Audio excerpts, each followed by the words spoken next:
a ouvir o barulho dos passarinhos? Logo agora que eu vou gravar. Ai, barulho da natureza é fantástico, né? Eu já falei para vocês se inscreverem aqui no canal e seguirem lá no Instagram. Se eu não falei, se inscrevam aqui no meu canal, comentem aqui em baixo e me sigam lá no Instagram. Eu não consigo contar uma história tipo do início ao fim sem ir para lá para o início, mas eu vou tentar contar do iniciozinho e ir tudo direitinho. Eu prometo que eu vou tentar, tá, minha gente? Só para dizer aqui para vocês que tem uma coisa que aconteceu na minha infância, outra na minha adolescência, umas coisinhas aí que aconteceram, mas que eu agora não consigo falar assim abertamente para público, sabem? Eu consigo falar para pessoas que eu conheço e tudo bem, falo tranquilo, são coisas que, pronto, já passaram, mas que eu não consigo contar aqui. Mas o essencial da minha história eu vou contar para vocês aqui, tá? Tudo começou, né, pelo que a minha mãe me contou, da pior forma que ela me contou, né? Mas contou.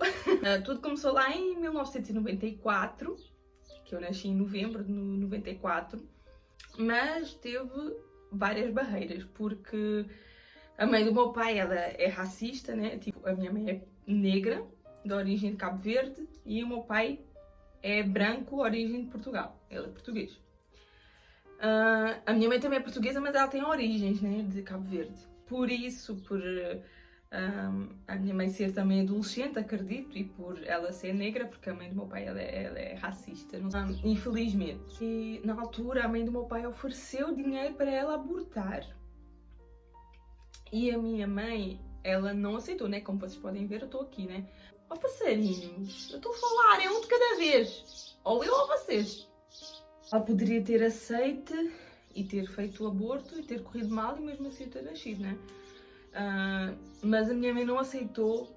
Eu acredito que por mais que a minha mãe possa não ter sido a melhor mãe do mundo, pelo menos ela arcou com as consequências. Não era isso que ela desejava para o futuro dela, no momento, mas ela arcou com as consequências. Quando eu nasci, né, a minha mãe conta, e até a minha avó, que eles não, que a parte do meu pai, a parte paterna, eles não ajudaram em nada.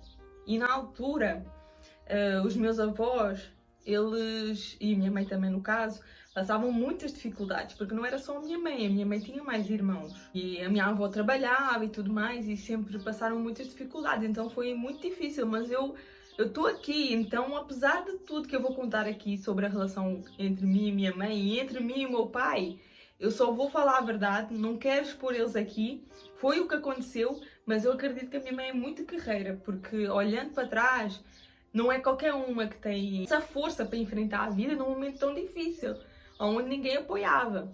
Então, apesar de tudo que nós as duas passámos, eu sei que Deus, quando teve que colocar a mão dele sobre nós, ele colocou.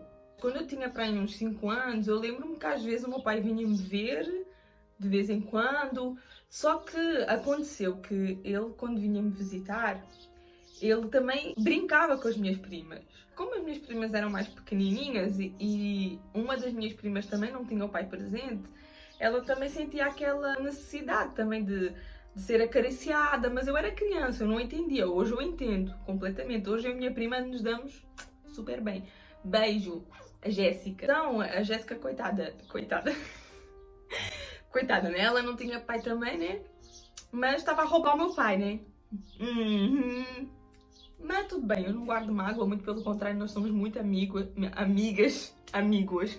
Eu tenho ela como prima de sangue, ela não é prima de sangue, mas eu tenho como se ela fosse prima de sangue. Ela e a Ângela são irmãs. A Ângela é minha prima de sangue, a Jéssica não, mas eu tenho para mim como se ela fosse prima de sangue, não faço diferença nenhuma. Só que na altura o meu pai brincava muito com, pronto, no caso a Ângela e a Jéssica, porque eram mais pequenininhas. Pronto, ele é meu pai, eu acho que ele deveria ter um tempo comigo, já que ele não passava tanto tempo, ou quase tempo nenhum, pelo menos ele, sei lá, agarrava em mim, levava-me para a casa dele, ou levava-me para o parque para brincarmos, sabem? E eu acredito que aquilo que o meu pai me deu, hoje eu entendo que talvez aquilo que ele me deu, ele também recebeu. Porque eu vejo o quanto a mãe dele tem o coração fechado, sabem? O meu marido não conhece o meu pai pessoalmente, porque o meu pai está nos Estados Unidos, mas conhece a minha avó. E quando ele conheceu a minha avó, estão a ver, eu estou lá no início, já estou a ir para trás, mas pronto. E continuando lá naquela parte que eu estava a falar do meu pai, eu tenho poucas memórias com o meu pai, não tenho assim muitas memórias. Só que isso me magoou muito, sabem? Eu lembro-me que desde essa altura, que o meu pai ia-me lá visitar, e ele brincava com as minhas primas e não tanto comigo, eu batia nelas na frente dele. Para vocês verem, criança não tem noção mesmo das coisas, porque se fosse por vingança mesmo, eu esperava o meu pai ir embora, como depois eu fiz passado algum tempo, e batia nelas, mas não, batia na frente. E depois aí o meu pai ralhava comigo, o meu pai advertia-me, só que era meio como se eu estivesse a chamar a atenção dele. Disse, poxa, eu estou aqui, né, meu filho? Vieste-me aqui para visitar ou para visitar elas? Eu, hein? Passado um tempo, eu lembro-me que algumas vezes que o meu pai ia, as minhas primas estavam sempre lá na casa da minha avó, né? Eu falo na casa da minha avó que eu estava nessa altura. E a minha mãe também, se não me engano. Porque nós tivemos uma casa, depois fomos para outra, depois fomos para a casa da minha avó, é uma ida para a casa da minha avó e... Fica aqui e vai para a minha avó. É uma reviravolta, meu Deus. Mas a grande reviravolta foi Deus quem fez na minha vida. Eu lembro-me que, como o meu pai chamava a minha atenção, quando ele estava lá, e se eu batesse na frente dele, às minhas primas, ele chamava a minha atenção, eu comecei desde essa altura, eu comecei a tornar muito insegura.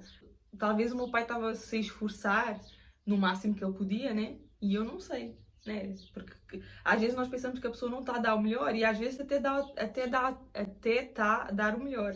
E eu durante muito tempo pensei que ele podia se esforçar mais e tudo mais, mas se calhar ele estava a dar o melhor dele, eu não sei. Também já passou. Portanto, eu fui crescendo, né? E eu lembro-me que a minha mãe comprava a roupinha muito linda para mim. Eu lembro-me de algumas coisas, até é por causa das fotos que eu lembro assim mais ou menos, a minha mãe vestia-me tão fofinha, vou deixar as fotos aqui para vocês. A minha mãe vestia-me muito fofinha, sabem? Uma gracinha, sabe? Por isso que eu acho que eu sou assim, muito vaidosa. Eu fui crescendo e tenho umas vagas lembranças de criança que eu falo. Eu tenho uma vaga lembrança que não foi fácil para a minha mãe. Eu já cheguei a ver a minha mãe chorar algumas vezes. Eu lembro-me que lá na casa da minha avó, eu assim, não tenho muita lembrança, mas eu lembro que a minha mãe discutia muito com o meu tio e com o meu avô. E eles discutiam muito, sabe aquelas coisas de irmão? Eles discutiam, mas discutiam para valer mesmo, sabem? Para entrar no tapa. Mas o meu avô e a minha mãe, não, eu lembro que eles batiam boca, mas a minha mãe não ia fazer nada ao pai dela, né? Mas eu lembro que a minha mãe até dizia que os meus avós achavam muito complicado ela estar lá comigo e tudo mais, e pronto, não foi fácil para a minha mãe. Eu lembro que houve uma vez que a minha mãe estava a discutir com o meu avô, e eu era bem pequenininha. E eu comecei a fechar a porta para eles não discutirem, né? Sei lá, eu era criança, não sabia o que é que eu havia de fazer, eu só sabia que eu não queria que eles discutissem. E eu comecei a fechar a porta, né? Para o meu avô não entrar, eu entalei os dedos dele. Meu Deus! Gente, hoje eu estou a rir, mas na altura eu chorei muito. Eu cresci num ambiente que não me favoreceu, que não me ajudou muito, assim, a formar um caráter em paz, assim, uma pessoa mais em paz, uma pessoa mais leve. Uma vez a minha mãe foi para a casa de um... Opa, eu não sei dizer muito bem se era um namorado que ela tinha, se era o quê, e eu lembro-me perfeitamente da minha mãe estar a sair na madrugada. Eu era bem pequenininha, eu devia ter uns 4 ou 5 anos, não sei. E a minha mãe comigo assim no colo, e aquela noite assim, bem de madrugada, sabe? A minha mãe bem triste, estava a acontecer alguma coisa que eu não percebia muito bem o que era. Eu estava a dormir no colo dela e a minha mãe, com uma casa que nós fomos, era perto da casa da minha avó, ela me levou no colinho com uma manta e voltámos para a casa da minha avó. E essa lembrança eu tenho muito forte. Parecia que a minha vida era muito inconstante, mas apesar de tudo, a minha mãe, ela brigava muito, batia muito em mim, mas ela nunca desistiu de mim, sabe? Onde ela ia, ela levava-me, entendem? Por isso que eu vi que o amor da minha mãe, para mim, era grande, só que ela também estava ferida, sabe? E a pessoa que está ferida, ela não consegue cuidar de outra pessoa. Eu lembro-me que eu cheguei a ter uma madrasta, eu lembro dela, acho que o nome dela era... Bem, não lembro. Mais ou menos para os meus 8 anos, eu lembro que eu cresci na casa da minha avó. E eu era uma criança assim, gostava de brincar muito, sabe? Brincar muito mesmo. Eu brincava muito com o meu vizinho, brincava muito, todos os dias. Nós saímos da escola, eu ia brincar, eu não ia fazer as coisas da escola, as tarefas da escola. Eu ia só brincar. Porque a minha mãe, ela trabalhava muito, né, para me sustentar, né, e o meu pai era muito ausente. Eu não tive aquela coisa de brincarem muito comigo, os meus avós trabalhavam, os meus tios também. Pronto, né, eu dava muito mal com o meu primo. Dava muito mal, era... Nossa, Deus! Eu e o meu primo estávamos sempre a discutir. Sempre! Cão e gato. E depois a minha tia A Ana, ela tinha mais ou menos a minha idade, às vezes ela queria brincar, outras vezes não, e eu só queria brincar toda a hora. Aproveitei bastante a minha infância, não posso reclamar. Todas as vezes que eu tinha que ir para a rua também sozinha e andar por aí, eu ia sozinha, descalça. Era muito bom, sabe? Apesar de tudo, foi muito bom. Não tem como criança ficar quieta, né?